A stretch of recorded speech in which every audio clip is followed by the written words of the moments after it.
भोकरदन तालुक्यातील घरकुल लाभार्थ्यांना शासनाकडून मोफत 5 ब्रश वाळू तात्काळ देण्यात यावी अशा मागणीचे निवेदन गट विकास अधिकारी भोकरदन यांना ऑल इंडिया पॅन्थर सेनेचे भोकरदन तालुकाध्यक्ष किशोर शेजूळ यांच्याकडून देण्यात आले आहे। तात्काळ ही मागणी मान्य करावी नसता आंदोलन करण्याचा इशारा देखील देण्यात आला आहे। मी Kishor Shejul, all India Panther Sena taluka अध्यक्ष भोकरदन।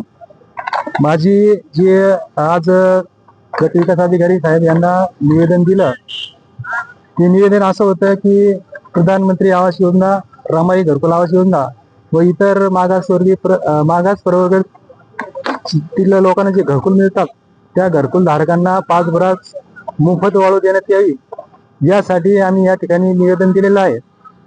शासनानं बऱ्याच दिवसापासून म्हणजे बऱ्याच वर्षापासून मोफत वाळूची घोषणा केलेली आहे, पण या भोकरदन प्रशासनानं आतापर्यंत कुठल्या कोणालाही मोफत वाळू दिलेली नाही।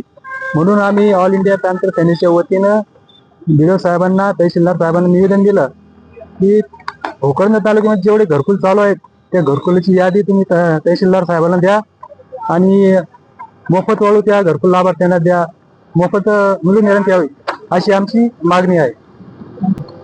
या घरकुल धारकांना मोफत 5 ब्रश वाळू उपलब्ध करून न दिल्यास आम्ही ऑल इंडिया पॅन्थर सेनेच्या वतीनं या पंचायत समिती समोर एक लोकशाही मार्गानं मोठं आंदोलन उभारण्यात येईल याची प्रशासनाने नोंद घ्यावी।